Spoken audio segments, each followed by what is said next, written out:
সারা সপ্তাহের মধ্যে কিন্তু একটা দিন মনেই হয় একটু বেলা করে ঘুমোনোর ইচ্ছা যায়। তো আজকে ঠিক তাইটাই হয়েছে আমার কাছে। আমার আজকে ঘুম থেকে উঠতে অনেকই দেরি হয়ে গেছে। আসসালামু আলাইকুম বন্ধুরা, সবাই কেমন আছেন? আমিও খুব ভালো আছি। ব্লগিং উইথ ম্যারোজে একবার সকলকে স্বাগত জানাই।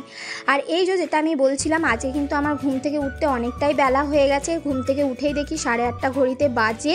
আর তাড়াতাড়ি আমি কিন্তু আগে ঘুম থেকে উঠেই চাটা বসিয়ে দিয়েছিলাম। চাটা বসিয়ে দিয়ে আমি গ্যাসটা কমিয়ে দিয়ে আমি কিন্তু আমার আশিবাসী কাজগুলোকে আস্তে আস্তে সারছিলাম।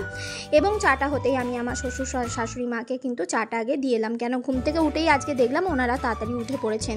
তো এরকম একটু ভয়ই লাগে, কিন্তু ওনারা কিছু বলেন না, তবুও নিজের একটা খারাপ লাগে যে ওনারা উঠে পড়েছেন, আমি এখনও উঠিনি, এরকম একটা।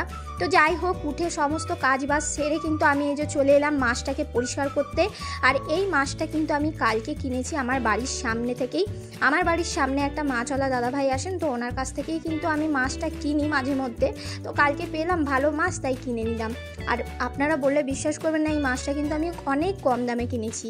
60 টাকা দিয়ে কিন্তু আমার 5 পিস মাছ হয়েছে। 3 পিস ভালো ভালো দাগা হয়েছে, মানে পেটি নয়, এমনি পিস হয়েছে, দাগার পিস হয়েছে। আর একটা মাথা হয়েছে, একটা ন্যাজা হয়েছে।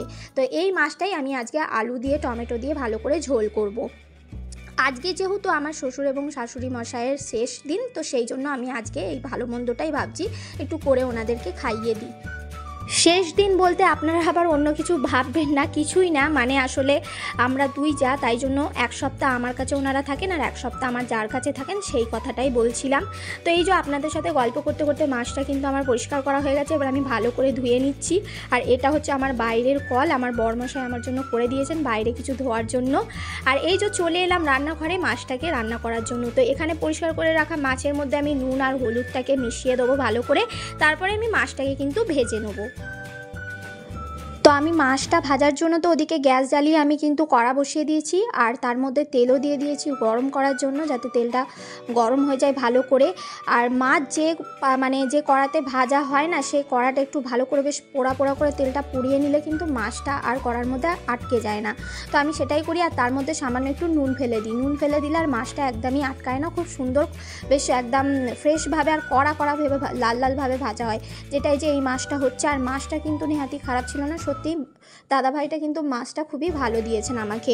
তো মাছগুলোকে তো এইভাবে আমি ভেজে নিচ্ছি ভালো করে, কড়া করে ভেজে আলু দিয়ে ঝোল বানাবো। আর আজকের কিন্তু তরকারিটা আমি একটা কাঁচা লঙ্কা দিয়েই বানাবো। আমি কোনো কিন্তু ফুড কালার, মানে আমি যেটা কাশ্মীরি লঙ্কা গুঁড়োটা ইউজ করি, সেটাও আমি ইউজ করবো না। আমি একদম সিম্পলভাবে বানাবো, কেননা আমার মেয়ে খাবে। প্লাস আমার মনে হয় মাঝে মধ্যে কিন্তু মাছের ঝোল একটু সাদা মতো, মানে একটু ইয়েলো কালারগুলো খেতে কিন্তু ভালো লাগে দেখতে। তো কথা বলতে বলতে আমার তো মাছ ভাজা এদিকে কমপ্লিট হয়ে গেছে। তো এদিকে মাছটাকে কিন্তু আমি তুলে নিচ্ছি। এবারে কড়াটাকে আমি সরিয়ে দেবো, কিন্তু তার আগে দুটো মাছের মাথা আছে, সেটাকেও কিন্তু আমি ভালো করে ভেজে নেবো। ভালো করে কড়া করে ভেজে নিয়ে তারপরে আমি এবারে অন্য কড়া বসাবো।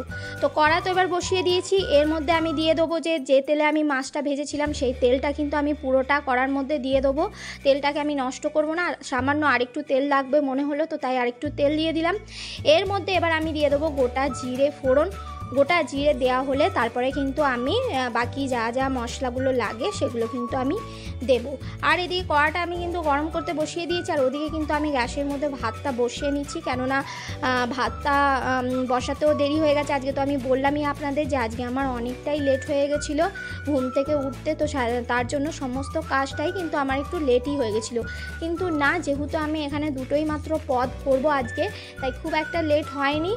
আর দেখলাম তাড়াতাড়ি কাজটা আলহামদুলিল্লাহ হয়ে গেল।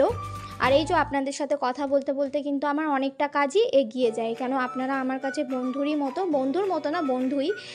আপনারা আমাকে এতটা সাপোর্ট করেন যে আপনাদের সাথে ভিডিও শেয়ার করতে এবং ব্লগিং করতে আমার খুবই ভালো লাগে।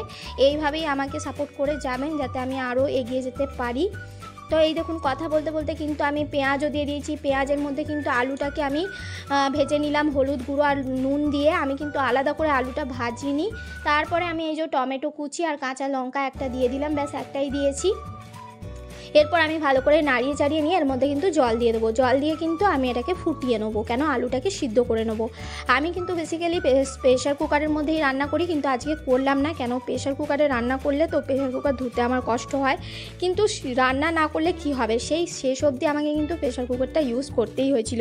কেন আমার এতটাই দেরি হয়ে গেছিলো যে আর একটা পদ আমি সেটা প্রেশার কুকারের মধ্যেই করেছি, এবং সেটা আমি আর তুলতে পারিনি, অনেকটা লেট হয়ে গেছিলো বলে তাড়াতাড়ি আমি সেটা ঘরে এমনিই করে নিয়েছি।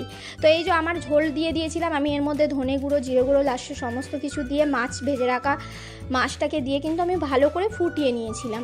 তো ফুটিয়ে নিয়ে এই যে আমার একদম তৈরি হয়ে গেছে মাছের ঝোল আলু দিয়ে। আর এই যে এই দেখুন এদিকে যেটা ভাত আমার বাড়া আছে, এটা হচ্ছে যে আমার শাশুড়ি মা শ্বশুরমশাইকে দিয়েছিলাম, তো ওনাদের খাওয়া দাওয়া হয়ে গেছে, এবার আমি ওপরে নিয়ে চলে এসেছি। আর ওই যে দেখতেই পাচ্ছেন প্লেন সিম্পল সাদা ভাত, আর এইটা একটা ওল চিচিঙ্গে আলু দিয়ে একটা চচ্চড়ি মতো করেছিলাম, আর এই যে এখানে মাছ আলু দিয়ে ঝোল করেছিলাম। আর এই যে এইটা আমার মেয়ে হাত বাড়িয়ে বাড়িয়ে খালি মাছ নেব করছে। আর এই যে এটা হচ্ছে কামরাঙার আচার, যেটা আমার যা আমাকে দিয়েছে, তো সেটা এখানে রেখেছি। আর এই যে মেয়ে চলে এসছে স্কুল থেকে, আর স্কুল থেকে যে কোনো বাচ্চাই এলে কিন্তু তাদের খিদে পায়, কেন অতক্ষণ 3-4 ঘন্টা স্কুলে থাকা মানে ঠিকঠাক মতো খাওয়া দাওয়াটা ওদের হয়ে ওঠে না। বাড়িতে থাকলে তো অনেক এটা সেটা খায়, ফাস্টফুড তো সেটা হয় না, কিন্তু আমি মেহরোজকে আর ফাস্টফুড দিই না, ওর ফাস্টফুড পুরো বন্ধ করে দিয়েছি, তো যার জন্য ও কিন্তু আর জেদও করে না, ও ভালো মেয়ে হয়ে গেছে। তো ওর সামনে এই কথাগুলো বললে ওর কিন্তু পাওয়ারটা বেড়ে যাবে, ওর সামনে আমি বলিনি কথাগুলো, আমি আলাদা বলছি, কিন্তু এই যে জিভ দেখিয়ে হাসছে, ও চলে এসেছে, শুনতেও পেয়ে গেছে। আর এই করতে করতে কিন্তু ওকে খাওয়ানো হয়ে গেছে, ওর আব্বুও চলে এসেছে গোসল করে, এবার আমরাও খেয়ে নেবো। তো আমি আমার ভিডিওটা এখানেই শেষ করছি। Tata, by.